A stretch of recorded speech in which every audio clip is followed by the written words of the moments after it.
First at 11, Springfield Mayor Jeff Schrag delivered the State of the City address this morning. He focused on the improvements in the city and its momentum going forward.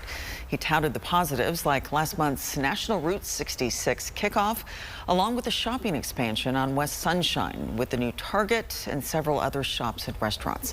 Mayor Schrag then turned his focus to the future.